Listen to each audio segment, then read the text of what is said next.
What's up, wonderful family? Welcome to join us for the Swahili classes for the weekend. I do hope that you're doing fantastic and that you are excited to be with us on yet another opportunity to be able to learn some Swahili.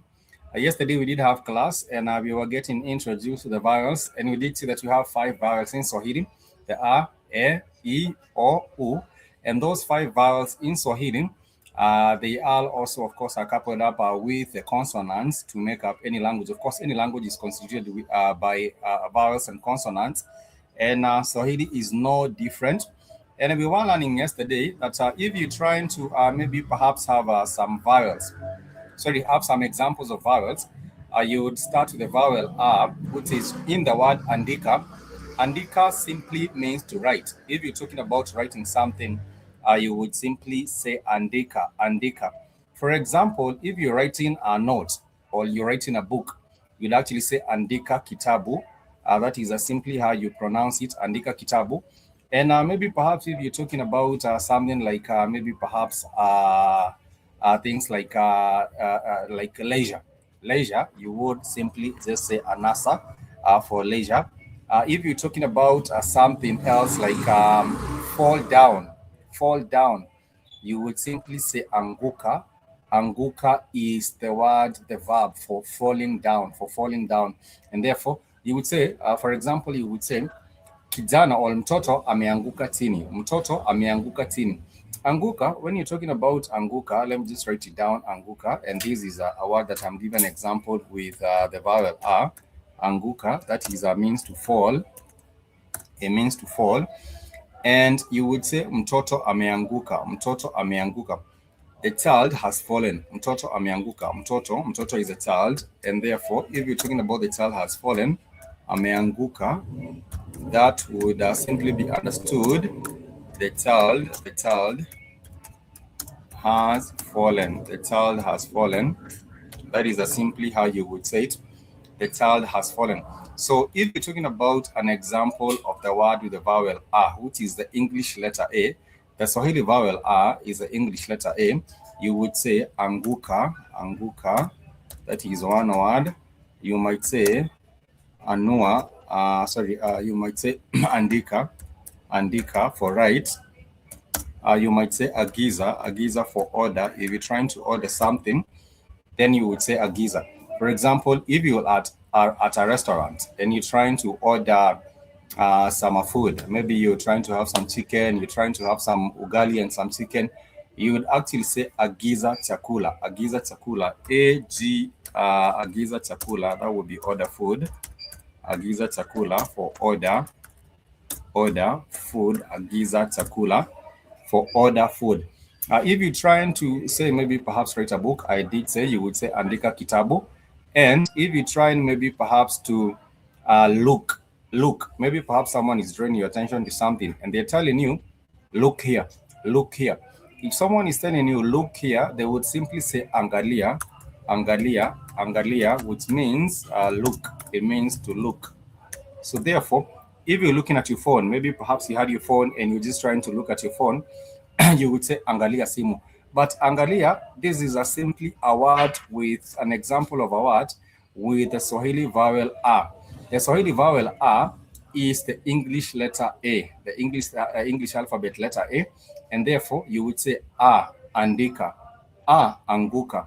You would say angalia. Angalia is for look. So someone might say angalia kitabu. Angalia kitabu would be look at the book. Look at the book. That would be angalia kitabu. If someone is saying anguka chini simply means to fall down. Anguka chini, that is simply what I did explain a little bit earlier. Anguka chini. If you try and talk about maybe write a book, you'd say andika, andika. So those are three examples of words with the Swahili vowel A, which is the English alphabet letter A. When you talk about the second vowel, and you had given examples, the second vowel is A. The second Swahili vowel A is the English alphabet letter E. So you would say eleza. Eleza simply means to explain. Eleza, it means to explain. It means to explain. It means to explain. And therefore, if someone is explaining something to you, you might say eleza tafadhali. Eleza tafadhali. Yesterday, we learned that when you talk about tafadhali, that is a common courtesy word. It means please. If someone says, please explain, they would say in Swahili, eleza tafadhali, eleza tafadhali. And if they just want a little bit of an explanation, they would say eleza kidogo. Eleza kidogo is explain a little. Eleza kidogo, kidogo. That would be explain a little. Explain, explain a little. That is the way they would say it. Explain, explain, explain, explain a little, explain a little. That is simply how you would say, but you have more examples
those are some of the examples that I was sharing with you. That you can have the word eleza, which means to explain. And this word eleza, it has the syllable, the vowel e, and you can simply also use other examples. For example, the word enea.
So that's the explanation. When you're trying to use the vowel you can actually just say an example of the word eleza.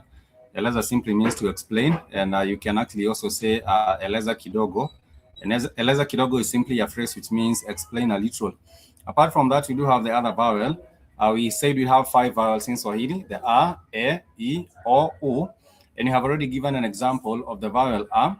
You have the examples of the vowel and also we do have the examples of the other following vowels. Like we did say yesterday, we do have the a, the the e, the o, and the u. Those are the 5 vowels in Swahili. And if you're trying to understand much better, I always do say that you can always do practice. And once you do practice, you will be able to get perfect in Swahili.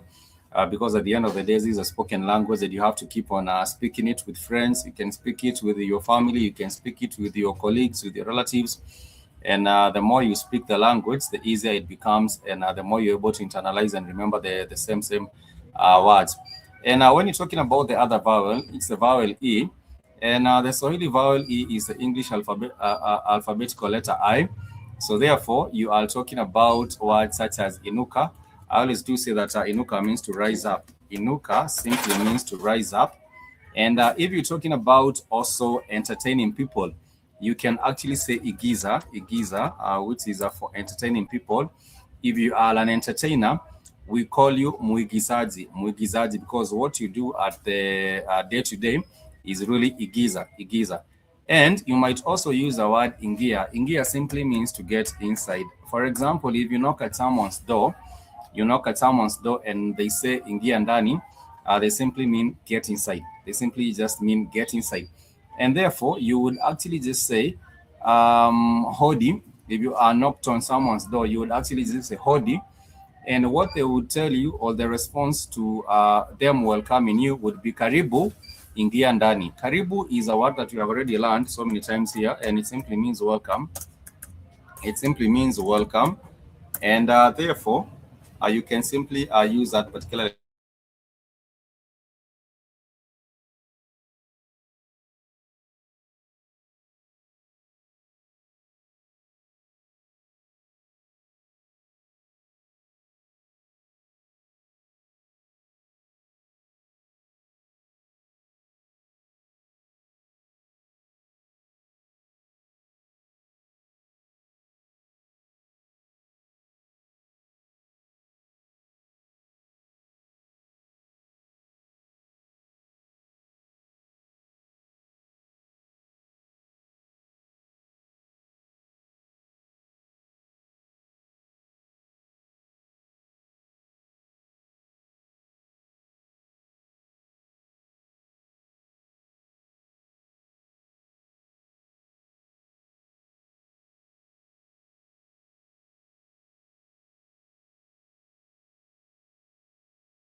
So what I was saying is that when you're trying to maybe perhaps when you're trying to get these examples, I've given you the example of the word igiza. And igiza simply means to entertain or to actually just maybe perhaps if you're a comedian, someone might say that wewe ni mwigizaji, wewe ni mwigizaji. And these are the 5 vowels in Swahili. We have already given examples of anguka. Anguka means to fall down. You can say mtoto ameanguka, which simply means the baby has fallen down. When you talk about the second vowel, you would actually just say eleza. And eleza means to explain. If someone says eleza kidogo, they simply mean please explain a little bit. The third vowel is the vowel E, which is the English letter I, and we have given examples of the word igiza, or the word ingia. Ingia simply means to enter. Ingia simply means to enter, and this is the way it is written up. This is how it is written down, ingia. And we go back to the other vowel. This other vowel is O. For example, in the word ogopa, ogopa, we did say ogopa simply means to fear, ogopa. So if someone says naogopa simba, it's simply meant to mean I fear lions. I do fear lions.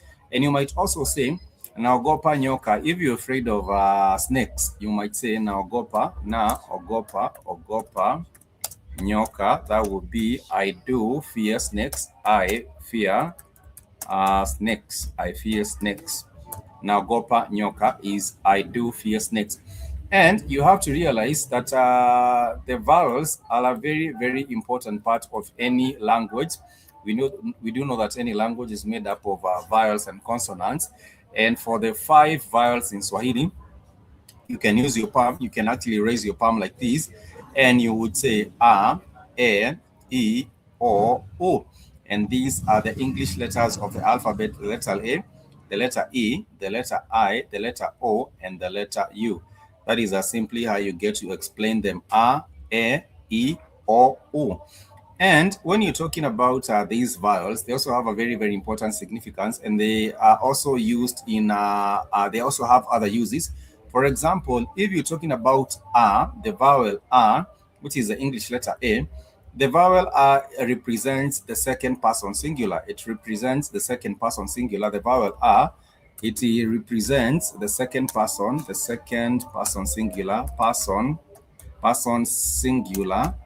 And therefore, for example, if you're saying anaenda sokoni, it means that he or she is going to the market. And this is the second person singular, anaenda sokoni. This is the vowel a. The vowel a also has that particular use of being used to represent the second person singular. And if you do say analala chini simply means he or she is lying down, analala chini. And therefore the vowel the Swahili vowel it has that particular use of representing the second person singular, and that is what you can say. Anaenda sokoni, it simply means he or she is going to the market. Anaenda nyumbani, it means he or she is going home. Anaenda darasani, it means he or she is going to the class. And therefore, those are some of the examples in which you can use to demonstrate that this particular individual is doing this and that. And this is the second person singular, the second person singular. Yesterday, when we were learning about how you represent or refer to self, the first person singular, is ni, the syllable ni. You might say ninaenda nyumbani. Ninaenda nyumbani, that would be I am going home. But if you do say anaenda nyumbani is the second person singular, and the second person singular is represented with the vowel a. But when you talk about the first person, I myself, I would say ninaitwa Spikes. Ninaitwa Spikes is how I introduce myself, and I would say ninaitwa Spikes. J, wewe J. My name is Spikes. How about you? That is how you do say. And apart from that, we do have another vowel. That represents a person as well. The pronoun. It's also a pronoun, and this is u. The vowel u is for the pronoun you. The vowel u is for the pronoun you. You. And therefore, if you're talking about you're going home, we would say u naenda nyumbani. U naenda nyumbani, which is you are going home. So the vowel U becomes you. The vowel U, it becomes you. For example, you might say unapenda chakula. That means you love food. You love food. Unapenda chakula. Unapenda chakula. Unapenda chakula. Then that would be you love food. You love food. And therefore, in that regard, you happen to realize that the vowel U, which is the last vowel, the fifth vowel, the vowel U also represents you. And therefore, you might say, unaenda nyumbani, it means you're going home. Unapenda chakula, it means you love food. Unafanya kazi, it means you are doing some work. So therefore, it is also very, very important that we remember that as well, because you, the vowel U, which is the English letter U, it represents pronoun you. It presents a pronoun you. So therefore, you are going home, unaenda nyumbani. You're eating food, una chakula, unakula chakula. And that is some of the ways in which these particular vowels are used. I did say the vowel R, which is the English letter A, it represents the second person singular. The second person singular. And therefore, you would say, anaenda nyumbani, anakula chakula, anapenda chakula, anasoma gazeti, anasoma kitabu. Those are so many ways in which you can use it. And it is not difficult because you can also now switch that to you, pointing to the second person. You love food, unapenda chakula. You love food, unapenda chakula. And I don't know, there might be a bit of a confusion. Very, very soon we shall be just using a whiteboard. We hope we can use a whiteboard very, very soon. And we can be able to illustrate this particular point a bit much easier. Because if you do have someone else that you can illustrate with, then it will be much, much easier for you to understand what is going on with that particular explanation. But I did say those are the 5 vowels, and also we do have the consonants. The consonants of the the consonants of the Swahili language are all the letters of the English alphabet, apart from X and Q. And you also have to exclude the vowels that we have already pointed out to a bit earlier, A, E, I, O. These letters from the English alphabet, you exclude them, as well as exclude X and Q, and you will be left with the consonants. I do hope that makes a little bit of some sense. We apologize. We have had a bit of some problems with the connectivity. But nonetheless, what I would like to have as the takeout for this particular class is that vowels are also used to represent the the second person singular. And I'm talking about A, the vowel A. The vowel A is used to represent the second person singular. And you can say anakula chakula, anakunywa uji, anakunywa soda. And the minute you use that particular vowel A, it represents it points to the second person singular. That is a takeout I would love you to have from this particular session for today. That the vowel A represents this the second person singular, and the vowel U also represents the second person, because you're saying you. That is the vowel U. For example, you love to eat, you say unapenda kula. U napenda kula. But if you're talking about the first person singular, you say anapenda kula, anapenda kula. That there's a bit, you might have some bit of a confusion, or you might take some time to understand it. But I think with time, you will be able to understand. Yesterday's takeout was that when you're talking to referring to self, the first person singular, you always do say ni. The syllable to point to self is ni. I do say ni napenda chakula. That means I love food. The syllable ni points to self. And yesterday we did say the syllable ni has so many other uses. You can use the syllable ni to represent is. If you do say chakula ni kitamu, chakula is food, and you do say chakula ni kitamu, in that regard, the syllable ni is being used to represent is. So the food is sweet. You do say chakula ni kitamu. And therefore, that is also another use of the syllable ni. And the third use for the syllable ni that we learned yesterday, it is that the syllable ni is used as a suffix for a noun, the nouns representing a place. For example, soko. If you do say soko, soko is a noun that represents market. But if you do say sokoni, then you're talking about inside the market or within the market. And therefore, you have added the suffix ni to the word soko to make sokoni, and that is simply just inside the market. You might say ninaenda sokoni, that means you're going inside the market. You might say ninaenda darasani, I'm going inside the classroom. And therefore that ni is used in that regard as a suffix. As a suffix for the verb. As a suffix for the nouns that represent places. So any place that you refer to, like the forest, you might say msitu, but if you do say msituni, it means that you're saying inside the forest. If you talk about a place like a river, you might say a river is a mto, a river is a mto, a river is simply mto, MTO. MTO is for a river. But if you do say mtoni,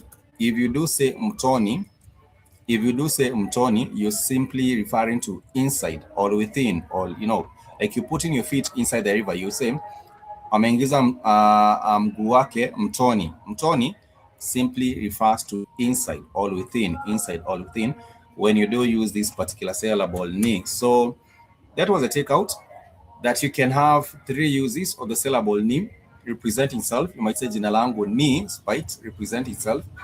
The other word is.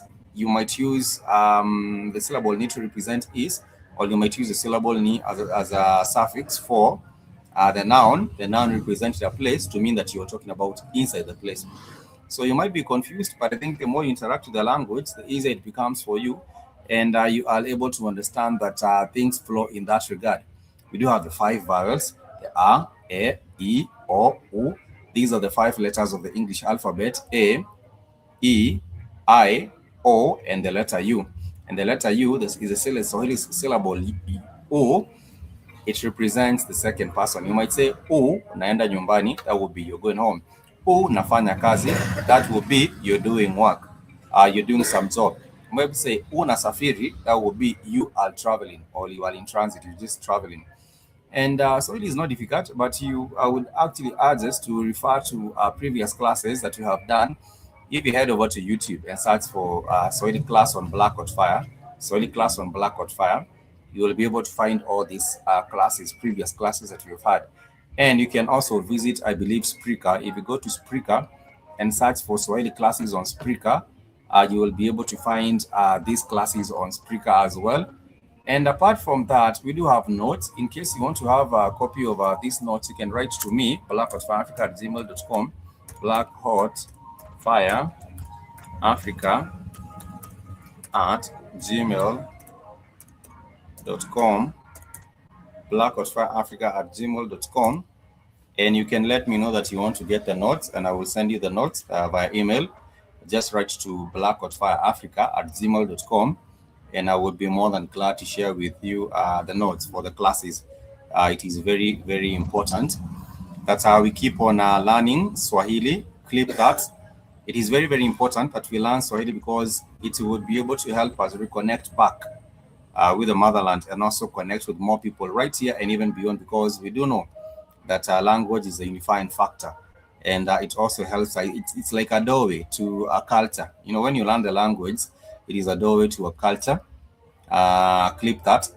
When you learn a language, it is a doorway to a culture, and therefore when you learn this Swahili language, it will help you also understand the culture better. And once you understand the culture, then you are able to now reconnect much, much better using the language. I want to thank everyone for joining us on this particular session. Remember, we shall be doing more sessions over the weekends. And in case you want some clarification on anything, feel free to write to blackhotfireafrica@gmail.com. In case you want clarification on anything that we have touched on, it is very, very important that you get to do so. We do have very important words, the 5 of them. We do have the words such as chakula. Chakula is food. We have the word maji. Maji means water. If someone says nipe maji, it simply means they're telling you to give them water. We have the word pesa. Pesa simply means money. Pesa simply means money. If someone says nipe pesa or ninataka pesa, that is understood to be money. They want money. Ninataka pesa. And there is also another important word, which is njia. Njia is the way. If you're looking for a way and you have lost your way, and you're in the middle of a city, or you're somewhere, you're lost, you might say tafadhali nieleze njia. Tafadhali nieleze njia. So therefore, you might have nipe chakula, nipe maji. Then you might also ask your way around, nieleze njia. Njia means the way or the road to some place. And apart from that, remember we do have the common courtesy words, asante. When people explain or they direct you somewhere, it is very, very important that you tell them asante or shukran. That is also another easy way of thanking someone, shukran or asante. And if you're waving them goodbye, you would tell them kwaheri, kwaheri, kwaheri. But if you're asking for something and you're asking in earnest or in kind, you would say nipe maji tafadhali. Tafadhali is a common courtesy word. It means please. It means please. If someone is saying hello to you, you all know that someone would say hujambo, and if someone says hujambo to you, you respond and say sijambo. If someone says hello to you, you respond and say sijambo. If you say hello to a group of people, you would actually just say hamjambo, hamjambo, hamjambo. Then that would be hello to a group of people, and they would respond and they would say hatujambo, hatujambo. You might also say shikamo to an elderly woman, and she would respond and say marahaba. That is also a Swahili greeting. And if you're talking about the contemporary new greeting, someone might say mambo, and you might respond and say poa. If someone says mambo, you respond and say poa. But the normal way of saying a Swahili greeting is simply habari yako, and habari yako is how are you, and whomever is being greeted, they simply respond and say nzuri. Nzuri means well. Nzuri means good. Salama means well. If someone says habari yako and someone responds salama, salama means well. Salama means well. So you can say nzuri, salama, or they can say njema, njema.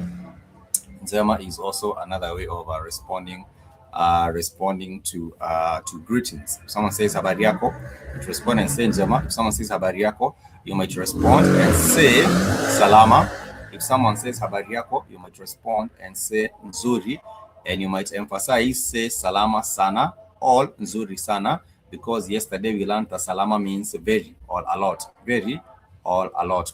So in case you do have a question, please ask. If not, we shall end it there. Kama uko na swali, kama simply means if. Kama uko na swali, kama means K-A-M-A, it means if. Kama, it simply means if.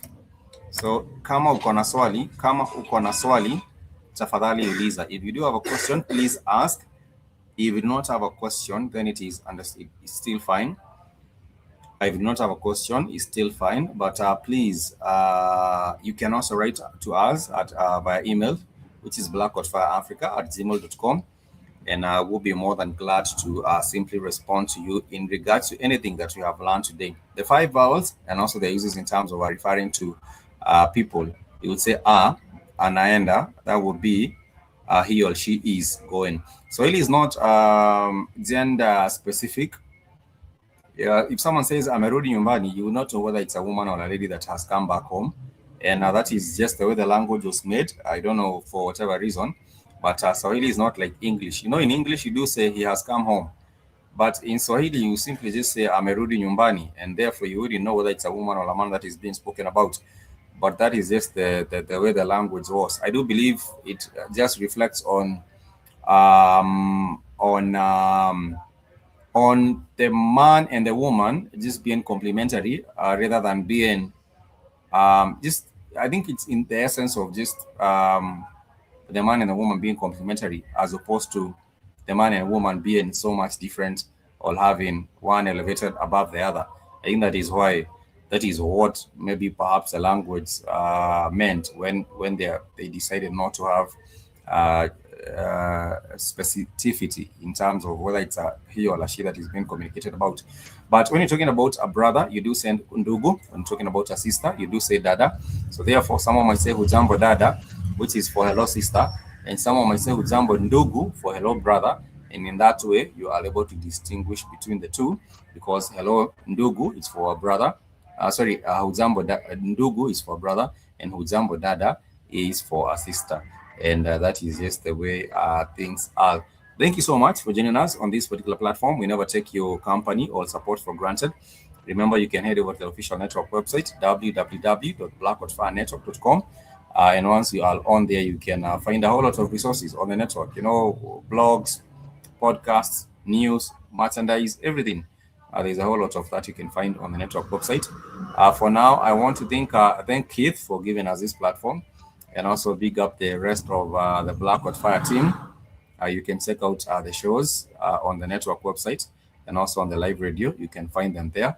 And it's always a delight to have your company and your support right here and also across all other social media platforms. There is a TikTok page, there is an Instagram, there is a YouTube, there is a Facebook, all across all social media platforms. Thank you so much for keeping it a Blackout fan. For now, it's your homeboy Spikes signing out. Till next time, much peace and love. I want to say kwaheri ya kuonana, which simply means goodbye. See you again over the next week on Saturday and Sunday. We shall reconnect again, and we shall be able to go much further in terms of learning of Swahili. Remember, you can also check out the archives of our previous classes. We have so many classes that you can find. Just search for Saturday Swahili class on Blackout Fire or Sunday Swahili class on Blackout Fire, and you will find them there as well. And it is actually a good look when you do so. If you haven't subscribed, please make sure you subscribe. If you haven't turned on the notifications, please make sure you turn on the notifications as well. And we hope that we shall continue in the same spirit of reconnecting with the language, reconnecting the roots and the culture of the Swahili fraternity and the Bantu people all over the world, starting right here from the Black Watch Network. Till next time, much peace and love. I want to say, kwaheri ya kuonana.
That was a jam. I was just playing you, and you can check it out. It's called Kesho Yako by Fina from Tanzania.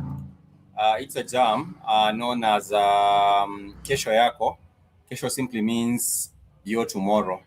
And make sure you check out those particular songs that have subtitles on YouTube. They are a great resource. If you look for Fina, the name is Kesho Yako. There are a whole lot of many songs from Tanzania that have subtitles, and therefore you can even follow from the songs or even the movies. So I just put this in the link. You can check it out. It's Kesho Yako by Fina. And there are so many resources like the movies from Tanzania. They do have subtitles in English, and they communicate in Swahili, but they do the subtitles in English. And also the music, like I just played you this song by Fina. It's known as Kesho Yako. Kesho Yako means your tomorrow. And if you follow the story and follow what's going on with the song, then you will be able to catch a drift of what's going on. And you will be able also to learn and reinforce your knowledge of Swahili as well, simply by listening to songs that have subtitles, and they're done in Swahili and they do have English subtitles. Then you will be able to follow along with the story, and it becomes much easier. Once again, much peace and love. I want to wish you happy and a productive rest of the week ahead. Make sure you stay positive, stay optimistic, and make sure you catch us next week.